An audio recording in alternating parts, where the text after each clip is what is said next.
www.attableek.com, the reviver of Iman.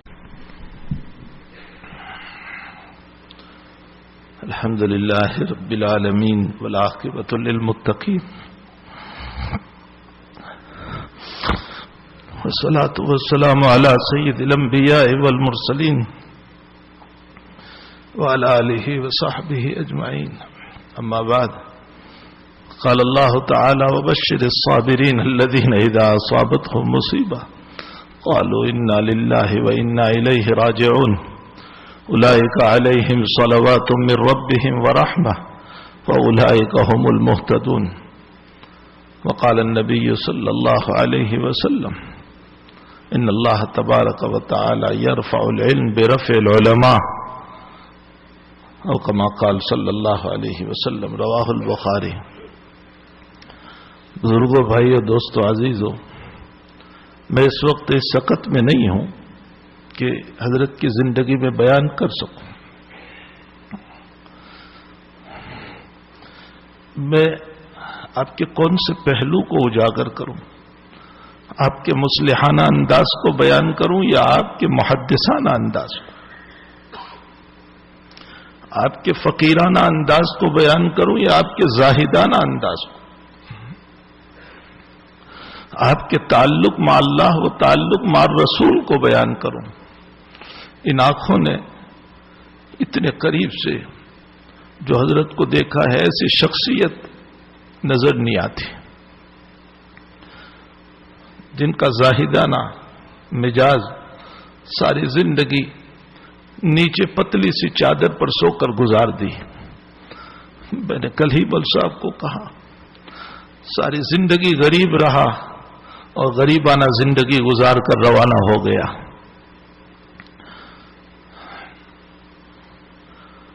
یہ مسئلہ مسلم ہے کہ دنیا میں جب انبیاء نہ رہے تو دنیا میں کوئی دوسرا باقی رہ نہیں سکتا ہے. وہ چاہے اولیاء ہو، چاہے محدث ہو، چاہے فقیہ ہو، چاہے زاہد ہو، چاہے صوفی ہو، ہر ایک کو اس دنیا سے رخصت ہونا ہے.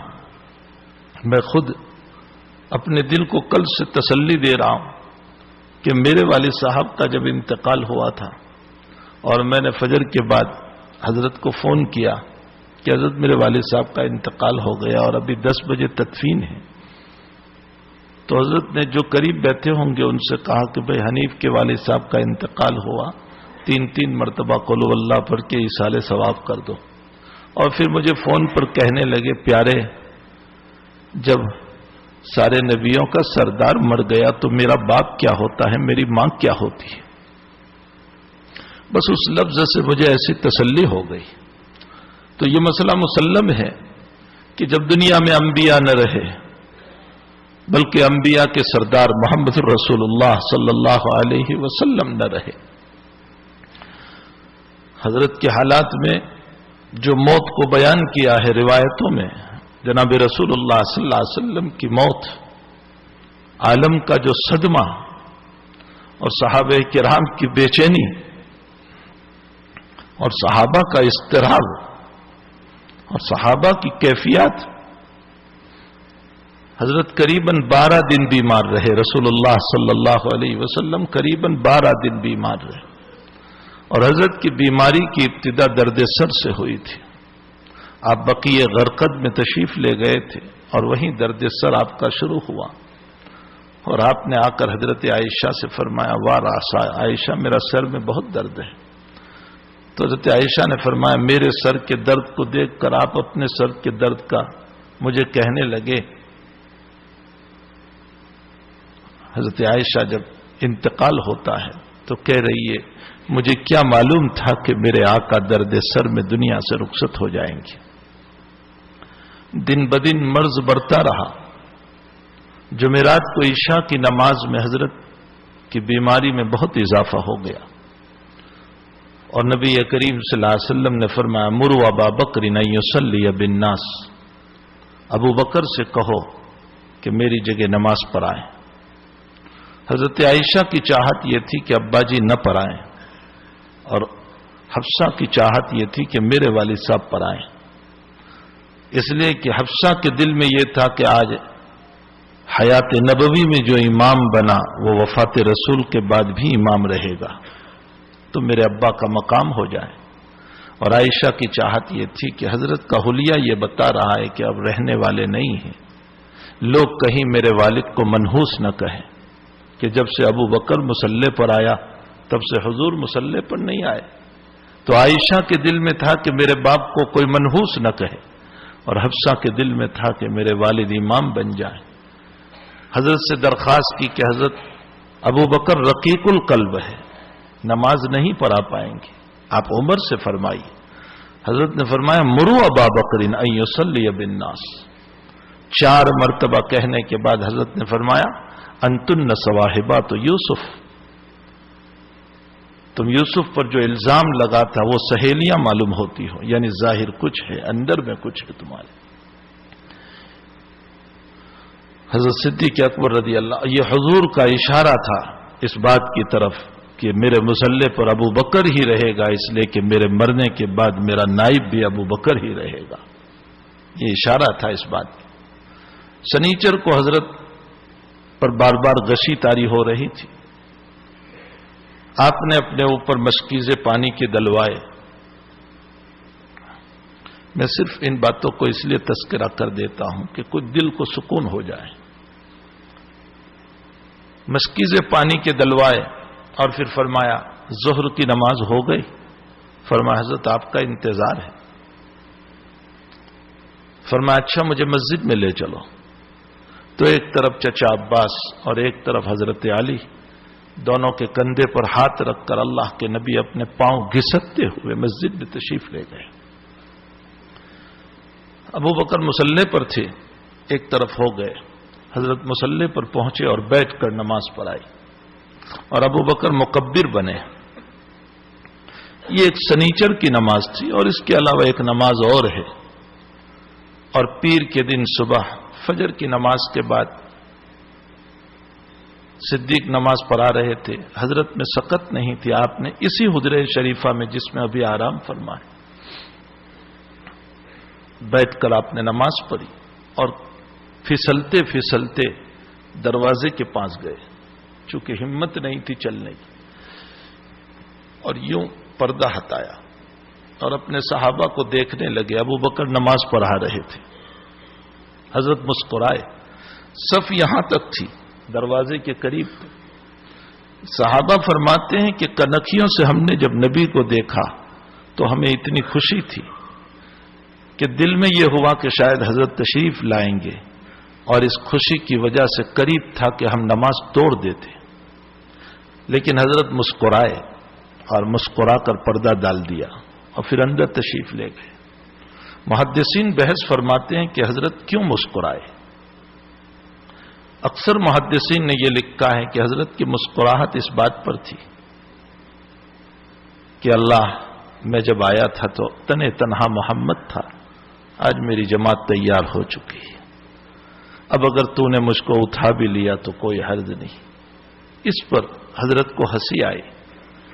حضرت شیخ مولانا محمد زکریا صاحب کاندلوی ثم المہادر المدنی نور اللہ مرقدہ فرماتے ہیں کہ محدثین کی بات میرے سر پر، لیکن میرے دل میں بھی ایک خیال گزرتا ہے کہ حضرت کو مسکراہٹ اس لیے آئی، ہنسی اس لیے آئی کہ جب اپنے مصلی پر ابو بکر کو دیکھا تو دل میں آیا کہ اللہ تو نے مجھ کو اٹھا بھی لیا تو کوئی حرج نہیں، میرا ابو بکر میری امت کو سنبھال لے گا۔ اور واقعتاً ابو بکر نے سنبھالا۔ نماز کے بعد صدیق اکبر کمرے میں تشریف لائے، بیٹی ہی تھی، پردے کا کوئی سوال نہیں تھا، حضرت کے چہرے پر نور بہت تھا۔ تو صدیق اکبر نے فرمایا کہ حضرت آج طبیعت بڑی اچھی ہے آپ کی۔ نبی اکرم صلی اللہ علیہ وسلم سے فرمایا حضرت آپ کی طبیعت آج بڑی اچھی لگتی، اگر آپ کی اجازت ہو تو میں مقام صنح پر جا کر آؤں، ایک جگہ تھی مدینے سے قریب۔ حضرت نے فرمایا ہو آؤ۔ صدیق اکبر وہاں پہنچے اور اطلاع ملی کہ اللہ کے نبی دنیا سے رخصت ہو گئے۔ جو غار کا ساتھی، جو ہجرت کا ساتھی، جو حضر و سفر کا ساتھی، جو ہر وقت کا ساتھی، وہ موت کے وقت وہاں ہے۔ جیسے اطلاع پہنچی دورے دورے آئے، سیدھے حجرہ شریفہ میں چلے گئے. یمنی چادر آپ پر اڑائی گئی تھی، آپ کی چہرے سے چادر ہٹائی صدیق اکبر نے اور پیشانی پر بوسہ دیا اور فرمایا لا یجمع اللہ علیک موتتین یا رسول اللہ. اللہ کے حبیب، اللہ آپ پر دو موتوں کو جمع نہیں کرے گا. اس کے بہت سارے مطالب محدثین نے بیان فرمائے. ایک مطلب یہ ہے کہ ابھی جو وفات ہو گئی، قبر میں جانے کے بعد جب آپ زندہ ہوں گے تو قیامت تک زندہ رہیں گے. اور ایک دوسرا مطلب یہ بیان کیا کہ حضرت آپ بھی مر جائیں اور آپ کی شریعت بھی مر جائیں، یہ نہیں ہو سکتا ہے. آپ دنیا سے گئے لیکن آپ کی شریعت قیامت تک زندہ رہے گی. یہاں محدثین نے سوال کیا کہ حضرت کا چہرہ انور منور تھا، ابھی تو صدیق دیکھ کر گئے کہ بڑے اچھے ہیں، اور ابھی کیا ہو گیا تھوڑی دیر میں؟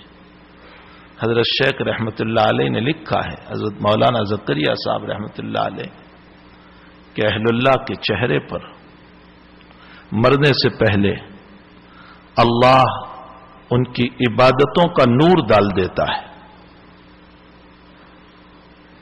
عالم شرط نہیں ہے، یاد رکھنا، کوئی بھی ہو، عالم ہو غیر عالم ہو، اللہ کا نیک بندہ ہونا چاہیے.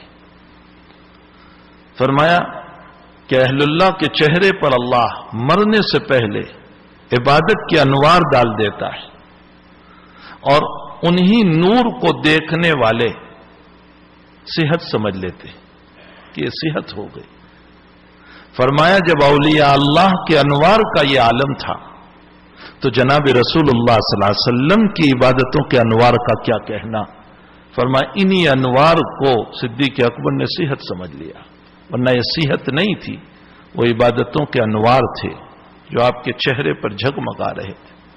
میں نے آج جب حضرت کا فوٹو دیکھا انتقال کے بعد کا، وہ چہرہ منور، وہ بھرا ہوا چہرہ شیخ کا، میں نے جب آج فوٹو دیکھا میں نے کہا ایسا معلوم ہو رہا ہے کہ اللہ نے تیری عبادت کا سارا نور تیرے چہرے پر ڈال دیا ہے. اللہ کے حبیب پاک صلی اللہ علیہ وسلم کی تدفین ہوئی. بخاری شریف میں ہے کہ حضرت انس رضی اللہ تعالیٰ عنہ جب دفن کر کے تشریف لائے تو حضرت فاطمۃ الزہرا رضی اللہ تعالیٰ عنہ بہرحال بیٹی ہے، فرمایا انس اپنے نبی کو دفن کر دیا تم نے، اور اپنے نبی کی قبر پر مٹی ڈالتے ہوئے تمہارے ہاتھوں میں ہچکچاہٹ نہیں آئی، تم نے اپنے نبی پر مٹی ڈال دی. حضرت انس نے فرمایا ہمارا جی بھی نہیں چاہتا تھا، لیکن نبی ہی کا حکم تھا، ہمیں اس پر عمل کرنا پڑا. بہرحال میرے بھائیوں، جب امام الانبیاء دنیا سے تشریف لے گئے تو پھر کیا شیخ اور کیا پیر اور کیا استاذ اور کیا محدث اور کیا فقیہ، ہر ایک کو اس دنیا کو چھوڑ کر جانا ہے. لیکن صدمہ اس بات کا ہوتا ہے کہ اہل اللہ کے پاؤں تلے بہت سارے فتنے دبے ہوئے ہوتے ہیں. اللہ والوں کے پاؤں کے نیچے اللہ تعالیٰ بہت سارے فتنوں کو دباتا ہے. جب وہ اٹھتے ہیں تو فتنوں کے دروازے کھلتے ہیں. اہل اللہ کے اٹھ جانے سے وہ اللہ والے، وہ علماء، وہ مشائخ کہ جن کے سینے اللہ کی یادوں سے تر بتر تھے، جب وہ دنیا سے رخصت ہوتے ہیں تو حقیقت یہ ہے کہ علم بھی ان کے ساتھ چلا جاتا ہے. اب وہ حدیثانہ دقیق بحثیں ہم کہاں سے سنیں گے؟ محدثانہ بحثیں ہم کہاں سے؟ عجیب و غریب حضرت بحث فرمایا کرتے تھے. ابھی رمضان سے قبل خرور جب تشریف لائے تو بخاری شریف کے درس کے درمیان حضرت نے وزن اعمال پر گفتگو کرتے کرتے، یہ تو ایک دو مثال ہے ورنہ میں کہاں بیان کروں گا حضرت کے محدثانہ انداز کو، وزن اعمال پر گفتگو کرتے کرتے فرمایا کہ ایک قول یہ ہے نامہ اعمال تولے جائیں گے،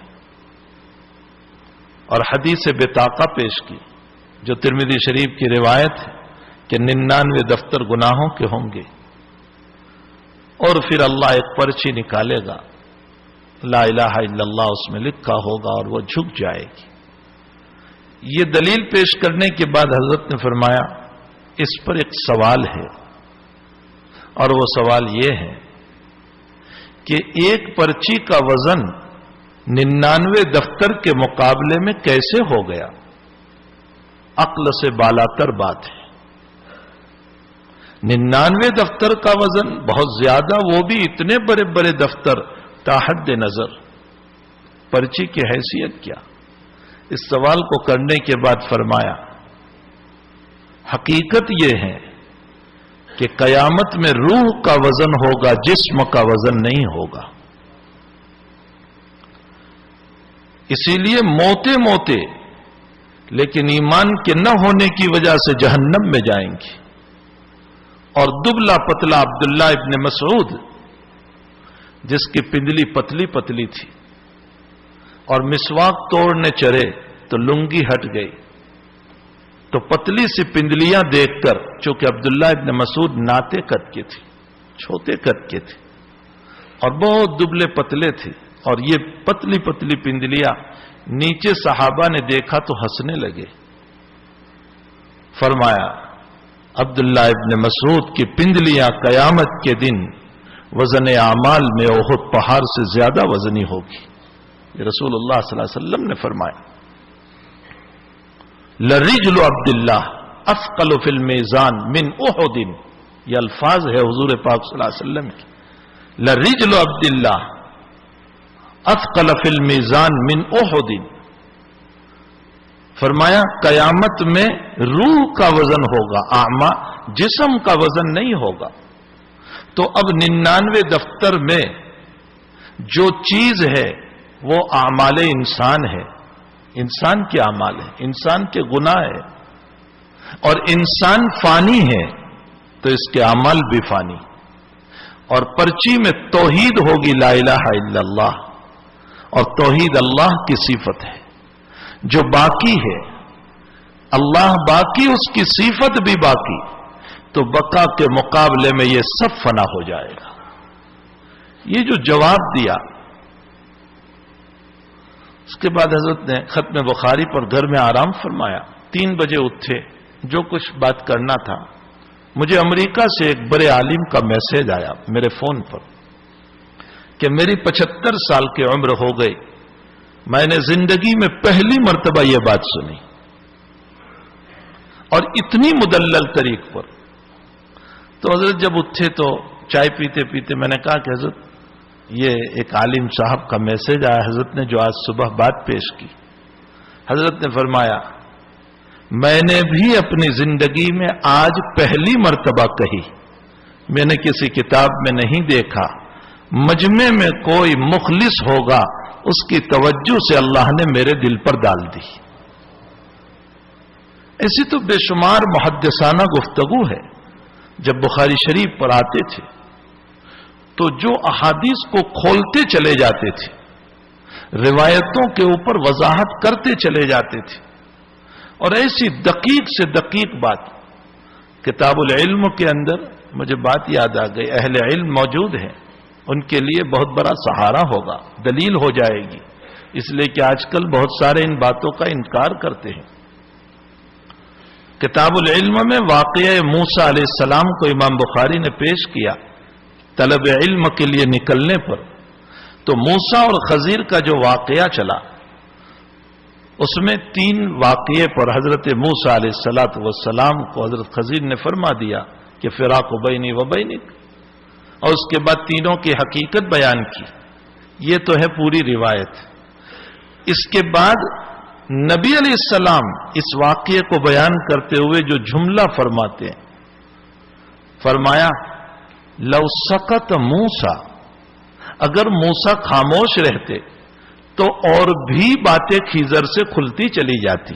حضور پاک صلی اللہ علیہ وسلم فرما رہے اگر موسیٰ خاموش رہتے تو اور بھی باتیں کھلتی چلی جاتی۔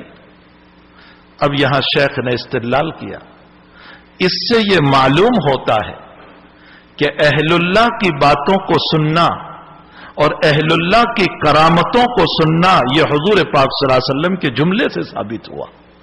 آج کل لوگ کہتے ہیں کیا کرامتیں ہوتی ہیں، ان کو کیا سنا جائے، کیا معلوم سچی جھوٹی۔ خود اللہ کے نبی تمنا فرما رہے ہیں کہ اگر موسیٰ خاموش رہتے تو اور واقعات کھلتے۔ معلوم ہوتا ہے اہل اللہ کی کرامتوں کو، ان کی باتوں کو سننا یہ حضور پاک صلی اللہ علیہ وسلم نے بھی پسند فرمایا۔ تو اس طرح پر استدلال فرماتے تھے روایت سے کہ طبیعت ہل جاتی تھی۔ ایک جگہ پہنچے تو گفتگو کرتے ہوئے فرمایا احناف نے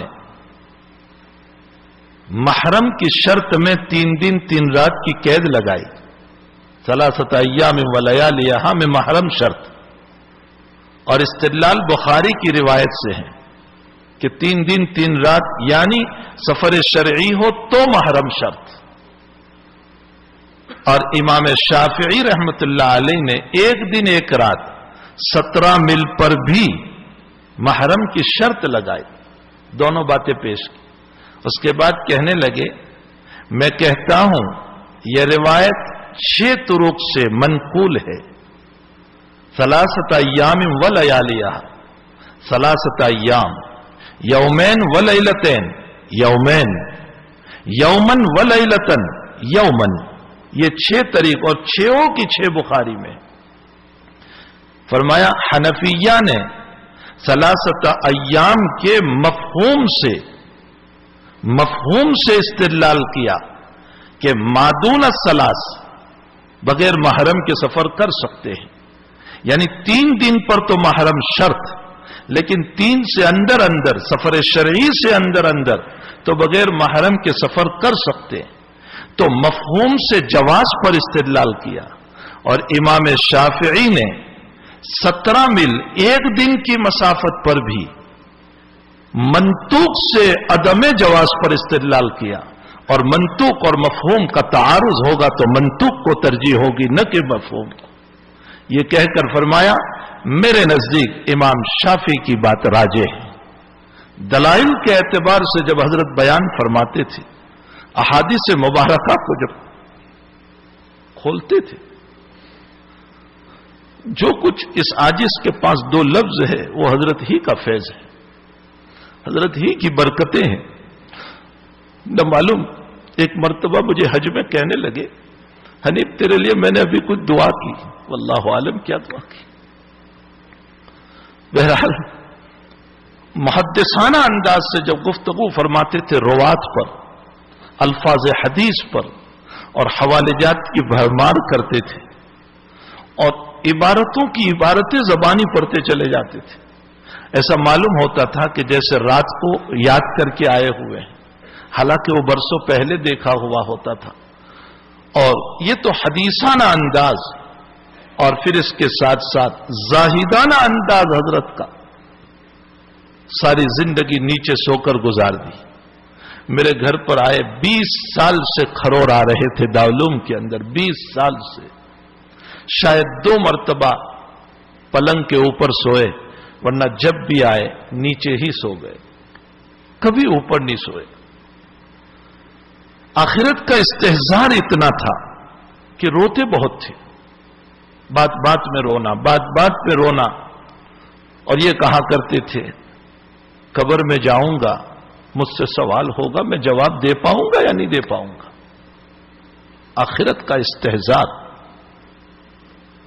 ہمیشہ ہمیں نصیحت کرتے تھے کثرت سے درود شریف پڑھو، اور فرماتے تھے میرے حضرت نے مجھ کو کہا ہے، یعنی حضرت شیخ رحمت اللہ علیہ نے جب مجھے اجازت دی تھی تو مجھے یوں کہا تھا یونس ہمیشہ درود شریف کا اہتمام کرنا، اس لیے کہ میں نے اس کے بڑے فائدے دیکھے۔ اور فرمایا تکبر نہ کرنا، حضرت شیخ رحمت اللہ علیہ نے فرمایا یونس تکبر نہ کرنا، اپنے آپ کو حقیر سمجھنا، اپنے آپ کو چھوٹا سمجھنا۔ ہمیں بھی یہی نصیحت کرتے تھے۔ ایک مرتبہ جملہ فرمایا کہ علامہ محمد بن طاہر پتنی رحمت اللہ علیہ نے مجمع البحار میں فرمایا ہے ان للعلم طغیان کطغیان المال، جیسے مال کا ایک پراؤد اور غرور ہوتا ہے، علم کا بھی ایک پراؤد اور غرور آ جاتا ہے.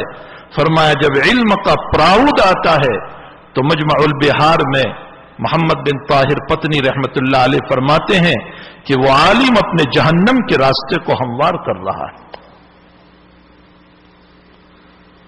میرے عزیزو، اگر اہل علم ہے تو اس بات کو یاد رکھ کے اپنے علم پر پراؤد نہ کرے، غرور نہ کرے. ہم نے حضرت کو کبھی کسی کی تنقید کرتے نہیں دیکھا. اختلاف رہا، حضرت کو بعض مسائل میں اختلاف رہا بعض علماء سے، لیکن کبھی کسی کی تنقید نہیں، کبھی کسی کی برائی نہیں، کبھی کسی کی اس طرح تردید نہیں کہ عوام کے دل میں کوئی مسئلہ پیدا ہو جائے. علامہ ابن حمام رحمت اللہ علیہ کے اوپر ہمارے سبق کے درمیان حضرت نے ایک جملہ کہہ دیا تھا. سائے حجازی اور سائے عراقی پر جب بحث آ گئے تو لمبی بات ہے، علمی بات ہے، وہ آپ نہیں سمجھ پاؤ گے. بہرحال امام ابو یوسف رحمت اللہ علیہ مدینے شریف تشریف لے گئے. فرمایا میرا مناظرہ ہوا 50 ابنائے صحابہ سے. امام ابو یوسف فرماتے ہیں تو 50 ابنائے صحابہ اپنے سا کو لے کر آئے. امام ابو یوسف کہتے ہیں کہ میں نے اس کو ناپا تو وہ 5.25 رطل کا تھا، یعنی سائے عراقی نہیں تھا، سائے حجازی تھا. امام ابو یوسف کہتے ہیں فرجعت فی هذه المسألہ الی سائے الحجاز، میں نے سائے عراقی سے سائے حجازی کی طرف رجوع کیا. علامہ ابن حمام رحمت اللہ علیہ کہتے ہیں کہ یہ واقعہ غلط ہے. امام ابو یوسف نے کوئی رجوع نہیں کیا، اور دلیل امام ابو یوسف کی ابن حمام نے یہ پیش کی کہ امام ابو یوسف رحمت اللہ علیہ کے علوم کے حامل امام محمد ہے. امام محمد نے امام ابو یوسف کے تمام علوم کو نقل فرمایا ہے. اگر یہ مسئلہ صحیح ہوتا اور یہ مسئلہ واقعتاً ہوا ہوتا تو امام محمد ضرور اس بات کا تذکرہ فرماتے، لیکن امام محمد نے اپنی 6 کتابوں میں کسی کتاب میں اس کا ذکر نہیں فرمایا. اس کا مطلب یہ واقعہ غلط ہے. یہاں تک کی بات ابن حمام کی پیش کی شیخ نے، اور اس کے بعد فرمایا میں کہتا ہوں کہ امام ابو یوسف رحمت اللہ علیہ نے اپنے قلم سے، اپنے ہاتھوں سے، اپنی کتاب القضات میں یہ واقعہ لکھا ہے، اور صاحب کتاب جب اپنا واقعہ لکھ رہا ہے تو تردید کی کیا گنجائش ہو سکتی؟ کیسے تردید کی جائے؟ میں کہتا ہوں ابن حمام کے پاس علم کم تھا. بس حضرت نے جوش میں کہہ دیا ابن حمام کے پاس علم کم تھا. اس کے بعد سبق ختم ہو گیا. دوسرے دن سبق میں آتے ہی رونا شروع کر دیا زارو قطار، اور فرمایا بچوں کل میں نے ابن حمام پر ایک جملہ کہہ دیا تھا کہ علم کم تھا. فرمایا نانا ابن حمام کا علم بہت تھا. اگر ابن حمام کی پاؤں کی راکھ مجھے کوئی لا کر کے دے دیں تو میں اسے اپنا سرما بنا لوں گا. فرمایا ان کا علم بہت تھا. حقیقت یہ ہے کہ کتاب القضات ابن حمام کو پہنچی نہیں ہوگی، اس لیے انہوں نے یہ کہا. اگر کتاب پہنچی ہوتی تو یہ نہ فرماتے. اس انداز سے فرماتے تھے کہ اکابر کی تنقیص لازم نہ آئے. آج ہمارا حال یہ ہو گیا کہ ہم 2 مسئلے نہیں جانتے ہیں کہ اپنے بزرگوں کے اوپر تنقید، اپنے بزرگوں پر تبصرہ. ایک صاحب نے صاحب ہدایہ سے متعلق کہہ دیا، ابھی نووارد طالب علم فارغ ہو کر آیا ہے 1-2 سال کا، صاحب ہدایہ سے متعلق کہہ دیا کہ صاحب ہدایہ کے پاس سلیقہ نہیں تھا. میرے بھائیوں ہمیں کیا آتا ہے کہ ہم اپنے اکابر پر تنقید کریں، ہم اپنے بزرگوں کی توہین کریں. اور یہ یاد رکھیں جنہوں نے بزرگوں کی توہین اور تنقید کی ہے ان کی نسلوں میں دین تو بہت دور کی بات، ان کی نسل خرافات پر چلی جاتی ہے. مولانا قمر الزمان صاحب دامت برکاتہم سے میں نے ایک واقعہ سنا. مولانا نے فرمایا کہ میرے مدرسے کا واقعہ ہے، بیت المعارف کا، الہ آباد کا. ایک مدرس صاحب نے ایک طالب علم کو کسی مسئلے پر 2 تھپڑ مارے تو اس کے والد نے اٹھا کر اس مدرس کو مارا، اس کی توہین کی. وہ اللہ والے مدرس تھے، وہ دل کی یادوں سے بھرے ہوئے مدرس تھے. ان کا بچہ 22 سال کی عمر میں شیعہ بن گیا، تشیع میں چلا گیا، خرافات میں مبتلا ہو گیا.